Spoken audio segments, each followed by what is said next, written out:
अस्सलाम वालेकुम dear students. I hope कि आप सब खैरियत से होंगे।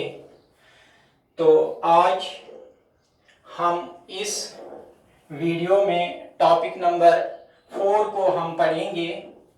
और जो टॉपिक नंबर 4 है वो हमने चैप्टर नंबर 5 पहले से ही स्टार्ट किया। तो उसमें जो आज का जो टॉपिक है वो है प्रिंट comes to यूरोप। जैसे इससे पहले हमने स्टार्ट किया था कि फर्स्ट प्रिंटेड बुक्स यानी कि एवोल्यूशन ऑफ द प्रिंट, और फिर वहां से वो स्प्रेड हुआ। तो जैसे पहले चाइना से डेवलप हुआ तो फिर वो स्प्रेड हुआ है जापान, और जापान से अब हम पढ़ेंगे कि यूरोप, ये जो प्रिंट है ये यूरोप कैसे पहुंच गया। तो सबसे पहले हम देखेंगे कि जो सिल्क रूट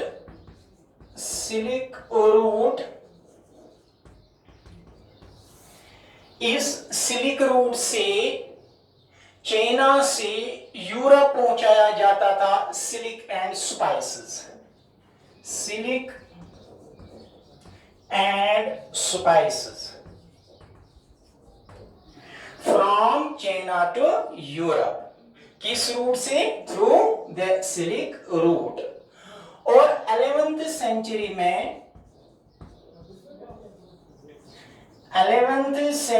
में इसी सिल्क रूट से पेपर रीच टू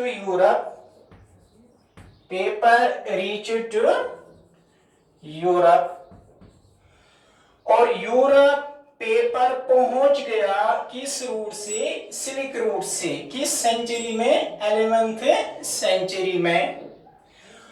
तो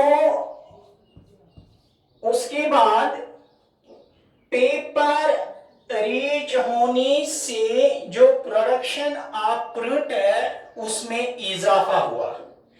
इट मीन्स कि पेपर ने एक्सपेंशन किया है, किसका? प्रिंट का। और वहां पे यूरोप में, लेकिन किस जगह, किस एरिया में ये जो प्रिंट है सबसे पहले डेवलप हुआ? और वो जो प्रिंट डेवलप हुआ वो कैसे डेवलप हुआ और किसने यूरोप पहुंचाया? किसको? प्रिंट को। लेकिन किस प्रिंट को? कौन सा सिस्टम यूरोप पहुंचाया गया?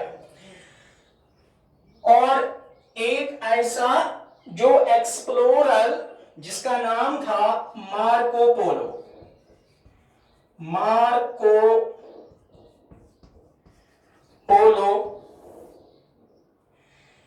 ये कौन था? ये था एक एक्सप्लोरर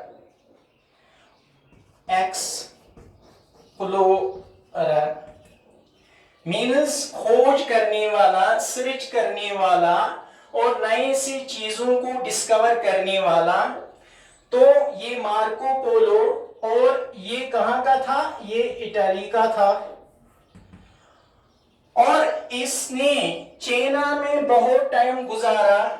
किसने? मार्को पोलो ने। और बहुत टाइम के बाद, after many years of exploration in China, he returned to Italy. Marco Polo यानी कि he returned to Italy. Marco Polo वापस आया कहां? इटली। कब? 1295 एडी में। 1295 एडी में जब मार्को पोलो वापस आया इटली, क्योंकि ये इटली का था, और फिर ये कहां गया था? ये चाइना गया था। क्या करने के लिए? एक्सप्लोर करने के लिए, सर्च करने के लिए, डिस्कवर करने के लिए नए से नए चीजों को। फिर जब ये वापस आया, तो वापस जब आया तो उसने वहां पर एक चीज को सीखा था जो ऑलरेडी डेवलप था चाइना में। वो क्या था, वो था वुड ब्लॉक सिस्टम या हैंड प्रिंटिंग सिस्टम भी इसको बोलते हैं, या हैंड प्रिंटिंग टेक्नोलॉजी या would block technology. It means would block technology already developed थी, कहाँ, चाइना में। और चाइना में कौन था इटली का, वो था मार्को पोलो। इसने बहुत टाइम गुजारा कहाँ, चाइना में। और चाइना में ऑलरेडी कौन सा सिस्टम डेवलप था, वुड ब्लॉक टेक्नोलॉजी। और इसने इसी वुड ब्लॉक टेक्नोलॉजी की नॉलेज को वहां पर हासिल किया। हासिल करने के बाद जब वो वापस आया तो इसने इटली में इंट्रोड्यूस किया। क्या इंट्रोड्यूस किया, Marco Polo introduced the wood block knowledge, कहां, इटली में। तो he introduced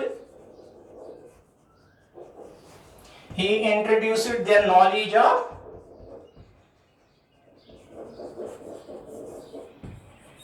wood block technology. ये ऑलरेडी कहां पर डेवलप हुई थी, ये ऑलरेडी चाइना में, क्योंकि चाइना से ही एवोल्यूशन हुआ किसका, प्रिंट का। क्योंकि हमारा जो चैप्टर है जिसका नाम है print and the modern world, और उस प्रिंट एंड मॉडर्न वर्ल्ड में जो हमारा टॉपिक नंबर 4 है वो है प्रिंट कम्स टू यूरोप। और हमारी जो क्वेश्चन का है वो तो आंसर आ गया है कि ये जो यूरोप है, ये जो प्रिंट कैसे यूरोप पहुंच गया। यूरोप ये पहुंचाने वाला जिसका नाम था मार्को पोलो। और मार्को पोलो इसका ये क्या था, ये था एक एक्सप्लोरर। और ये कहां गया था, चाइना। और ये कहां का था, इटली का। और ये कब वापस आया इटली, 1295 में। और इसने कौन सी नॉलेज इंट्रोड्यूस की इटली में, और इसने नॉलेज इंट्रोड्यूस की है जिसका नाम है वुड ब्लॉक सिस्टम। ये वुड ब्लॉक सिस्टम हमने पहले ही इसको पहले टॉपिक्स में इसको पढ़ा। तो इंट्रोड्यूस करने के बाद फिर ये जो प्रिंट है, प्रिंट ज्यादा से ज्यादा अब बढ़ने लगा और एक्सपेंड होने लगा। और एक्सपेंड होने के बाद ये जो प्रिंट है अब ये यूरोप पहुंचने लगा। और जब ये पहुंच गया यूरोप, फिर इसमें बहुत सारी नॉलेज, जैसे अगर हम देखते हैं कि जैसे पेपर पहले पहुंचा गया। और ऑलरेडी इटली में एक चीज था जिसका नाम था वेलम। और ये वेलम क्या था, वेलम भी एक पेपर था, लेकिन ये किससे बनाया हुआ पेपर था, ये एनिमल मेड, यानी कि किस, skin of the animals. Vellum का मतलब है a parchment made from the animal skin, a parchment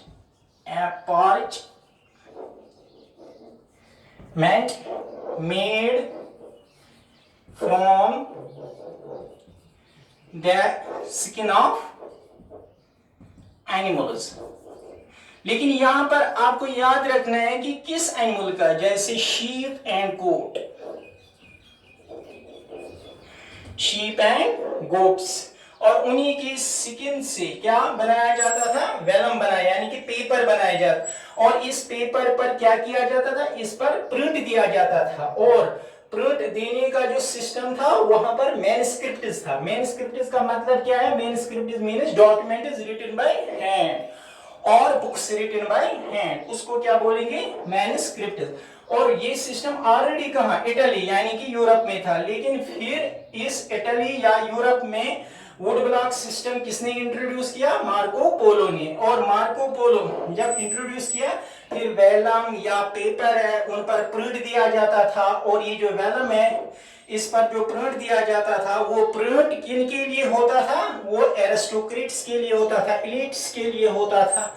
और स्टूडेंट्स एंड ट्रेडर्स के लिए क्या, वो बाकी जैसे वो आम पेपर्स पर जो भी प्रिंट दिया जाता उस प्रिंट का इस्तेमाल किया जाता था। तो उसके बाद हम देखते हैं कि जैसे डिमांड बढ़ने लगी, किसकी डिमांड बढ़ने लगी, डिमांड अब बढ़ने लगी प्रिंटेड मटेरियल की। जैसे डिमांड इंक्रीज हुई, एज द डिमांड इंक्रीज्ड, तो फिर यूरोप के बाकी पार्ट्स में भी ये जो प्रिंटेड मटेरियल है वो पहुंचने लगा। पहुंचने के बाद ये जो फिर बुक सेलर्स ने क्या काम किया, बुक सेलर्स ने book fairs were held in different places, कहाँ, यूरोप में। और फिर एक एक बुक सेलर के पास बहुत सारे ऐसे जो इंटरेस्टेड थे कि नहीं हमें भी अब प्रिंटेड मटेरियल चाहिए था कि हम भी रीड करें, क्योंकि रीडिंग कल्चर भी डेवलप हुआ। और फिर रीडिंग कल्चर डेवलप होने से कि ये जो बुक सेलर्स है उन पर डिमांड बढ़ गई। और बुक सेलर्स खुद प्रिंटिंग करते थे, बल्कि वहां पर स्क्राइबर्स होते थे। स्क्राइबर्स किनको बोलते हैं? स्क्राइबर्स ये एंशिएंट और मेडिवल में, एंशिएंट एंड मेडिवल में कॉपिस्ट होते थे।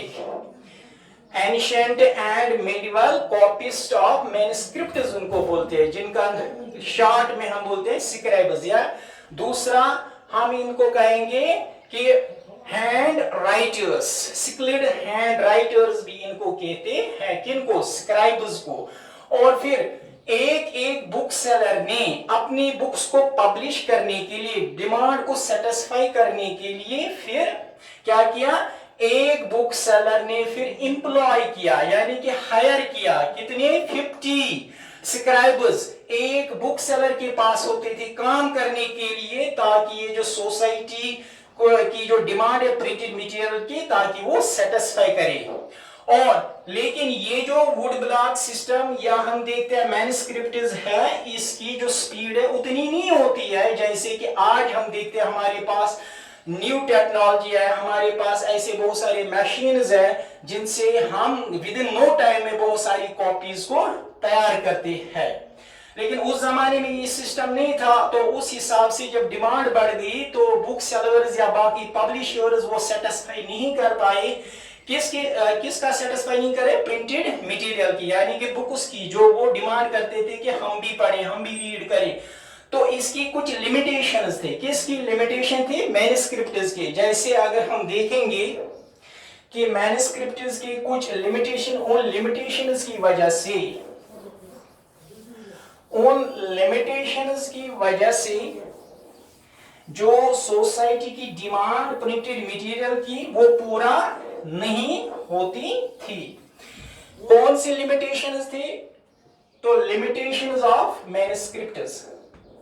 ये याद रखना है कि what were the limitations of the manuscripts में भी 3 मार्क्स का क्वेश्चन मत आएगा। Limitations of the manuscripts. Manuscripts मैंने बोला, मैन्युस्क्रिप्ट्स का मतलब क्या है? Manuscripts means books written by hand और डॉक्यूमेंट्स रिटन बाय हैंड। तो कौन कौन सी limitations? Number 1, printing was expensive. Printing was expensive. It means जो हाथ से प्रिंट किया जाता था वो एक्सपेंसिव होता था। एक्सपेंसिव का मतलब है कि वो कॉस्टली होता था, क्योंकि उसमें हम दूसरी लिमिटेशन पढ़ेंगे तो उसकी वजह से ये एक्सपेंसिव बनते थे।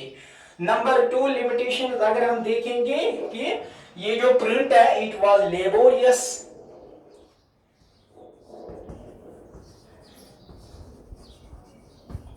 लेबोरियस का मतलब है इसमें चार्जेस ज्यादा लगते थे, उस वजह से ये एक्सपेंसिव बनते थे। लेबर ज्यादा लगने से। तो तीसरा अगर हम देखेंगे टाइम कंज्यूमिंग, क्योंकि उस वक्त कोई भी मशीन नहीं थी तो हाथ से प्रिंट दिया जाता था। हाथ से प्रिंट देने से इसमें बहुत टाइम लगता था, तो उस टाइम लगने से क्या होता था? टाइम जब ज्यादा लगता है तो लेबर्स भी ज्यादा लगेंगे। जब ये दो चीजें मिलेंगे तो ये एक्सपेंसिव बनेगा। ये जो प्रिंट है, जो भी बुक उस वक्त प्रिंट होती थी तो वो कॉस्टली बनती थी because of laborious and time consuming. एक और लिमिटेशन अगर हम देखेंगे मैन्युस्क्रिप्ट्स की, कि जैसे सोसाइटी की डिमांड पूरा क्यों नहीं होती थी, यानी कि सेटिस्फाई क्यों नहीं होती थी। एक तो ये 3 चीजों की वजह से। एक और चीज अगर हम देखेंगे कि awkward handle, awkward to handle, यानी कि इसको ये जो जैसे हमने पोरस पेपर एक जगह पर एक टॉपिक में या पेपर हमने देखा, या उस वक्त जो लीव्स पर भी प्रिंट दिया जाता था तो वो ज्यादा टाइम तक नहीं रहता था, और ये जो चीजें होती थी जिन पर प्रिंट दिया जाता था वो बहुत ही फ्रूगाइल होते थे, यानी कि वो बहुत ही कमजोर होते थे, वो मजबूत नहीं होते थे। तो उस वजह से उनको हैंडल करना बहुत मुश्किल होता था। और साथ में अगर हम देखेंगे it was not easy to carry them with themselves, यानी कि इनको हैंडल करना बहुत मुश्किल होता था, इनको अपने साथ उठाना बहुत मुश्किल होता था।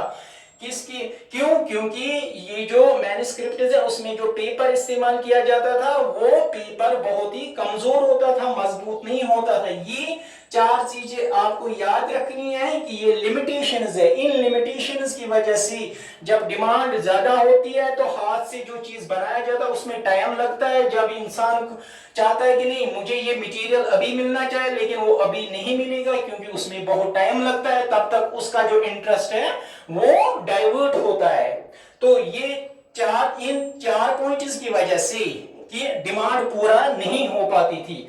तो फिर लेकिन ये जो उस वक्त भी बहुत सारे ऐसे जो लोग थे तो वो बोलते कि नहीं हमें ज्यादा से ज्यादा चाहिए, एक ज्यादा से ज्यादा यानी कि मिलने के लिए, फिर स्पीड बढ़ाने के लिए, प्रिंट की स्पीड बढ़ाने के लिए फिर क्या किया, एक ऐसा बंदा आया जर्मनी में जिसका नाम था जोहान ग्यूटेनबर्ग।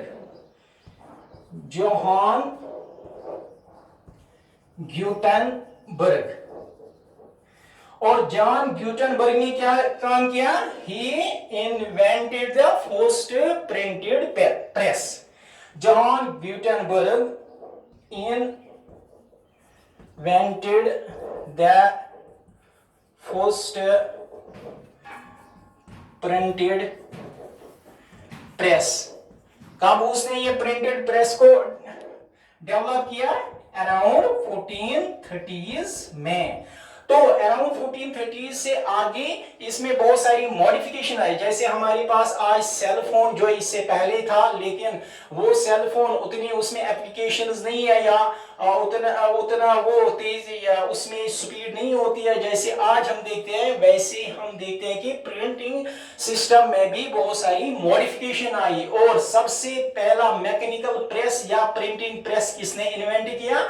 वो जोहान ग्यूटेनबर्ग। ये कहां का था? ये जर्मनी का था। और कब इसने इस प्रिंटिंग प्रेस को डेवलप किया? 1430s में। इंशाल्लाह इसके बाद एक और टॉपिक हम वो पढ़ेंगे। तो आज के लिए इतना ही। Thank you.